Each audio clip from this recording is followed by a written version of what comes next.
आपके पास एहसानमंदी नहीं रहती है तो कोई फायदा नहीं होता है। ये पहली चीज। और दूसरी चीज क्या है, अगर जिंदगी में आपको सक्सेसफुल होना है तो आप कंट्रोल लीजिए लाइफ में। हम लाइफ में कंट्रोल नहीं लेते हैं। Control in the sense every time we think चलता है, we take things for granted. अगर बच्चे हैं तो ये सोचते हैं हाँ भाई माँ बाप है, कुछ काम करे तो क्या बहुत बड़ा काम करे। अगर स्टूडेंट्स हैं तो वो ये सोचते हैं हाँ भाई टीचर्स पढ़ाए तो क्या बहुत बड़ा काम करे। नहीं, जिंदगी को ग्रांटेड मत लीजिए आप। Any moment is the last moment you think like that. मैं आपको एक एग्जांपल देता हूं। देखिए, आपके घर में भी हो सकता, मेरे घर में भी हो सकता, किसी ना किसी का इंतकाल हुआ है, समवन हैज डाइड। हम क्या करते हैं, खुदा न खास्ता इंतकाल होने के बाद उनके घर जाते हैं, उनको फुर्सा देते हैं, कहते हैं कि भाई मेरा दिल था, मेरा हर चीज था। पर जब जिंदा रहते हैं तो आप सलाम नहीं करते। तो कहने का मतलब है लिव इन द मोमेंट।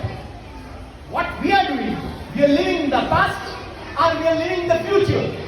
हम ऐसा करते थे, हम ऐसा करेंगे, नो।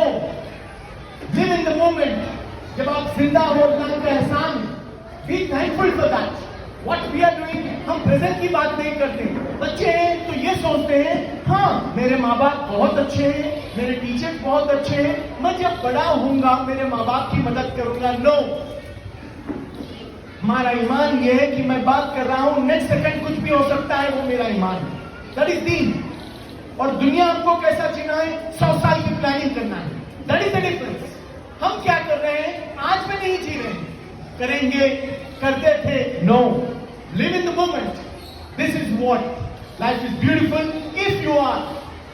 खास तौर पे जो बच्चे यहाँ पे मैं आपको बता रहा हूं, मैं जो बातें कर रहा हूं उसको एक एग्जाम्पल की तरह आप उसको इस्तेमाल करिए। किड्स, बड़े भी सुन सकते हैं, बहुत अच्छी बातें हैं।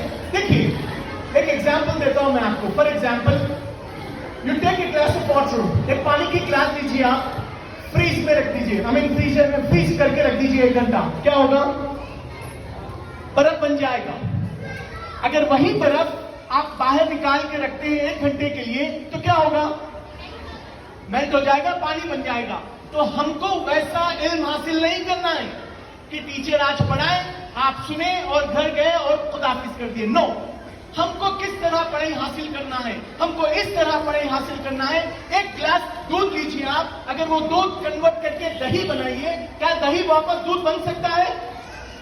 That is what we have to study. हमको वैसा पढ़ना है, पढ़ाई वैसा, इल्म वैसा हासिल करो। You got to learn like that. Hope you understood students?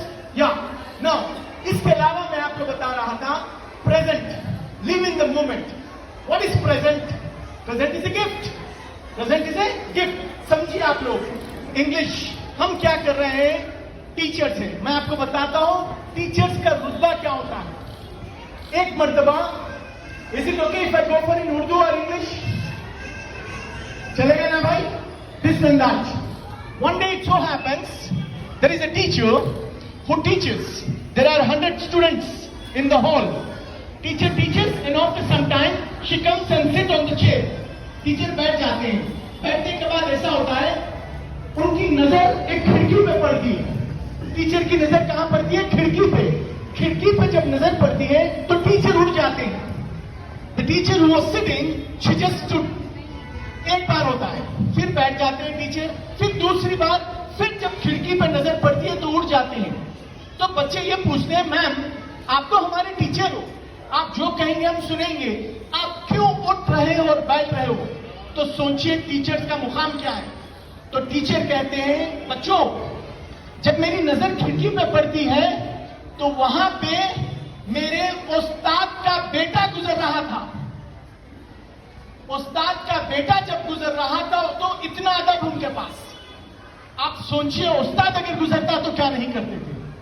तो understand the importance of teachers. Teachers की बहुत इज्जत किया करो।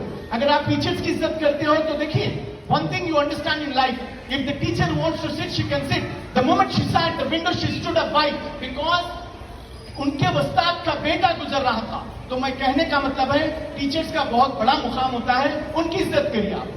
अब रहा सवाल एटिकेट्स। देखिए, दुनिया में मैं आपको बताता हूं, हम जैसा कहते हैं अखलाक ही बहुत जरूरी है। अगर आप दुनिया के बड़े से बड़े आदमी हैं, अगर आपके पास अखलाक नहीं है तो क्या फायदा। अखलाक बहुत मैटर करते हैं। ये चीजें बातें छोटे हैं, बट मैं आपको बताता हूं ये बहुत ट्रांसफॉर्मेशन होता है। व्हाट वी डू, हम क्या करते हैं, चलता है एटीट्यूड में जी रहे हैं। मैं आपको बताता हूं why I am going in this way. Mark my words, if you follow what I am trying to tell you, trust me, you will be great in this world and hereafter. Now I'll tell you how you have to live life. Life you have to have some, 5 goals. 5 goals रखिए आप। अब आप बोलेंगे क्या goals है? First and foremost goal is you take care of yourself. Personal goal, जैसा हम बोलते हैं पाकी आधा ईमान है। जब आप पाक रहते हो तो आपको कोई प्रॉब्लम नहीं होता है। अब आप कहेंगे उसका मतलब क्या है? आप जब स्कूल आते हो तो आप बावजू आना चाहिए। कहने का मतलब है you have to take care of your self. Personal growth, that is the most important thing. हम उसको नजरअंदाज करते हैं।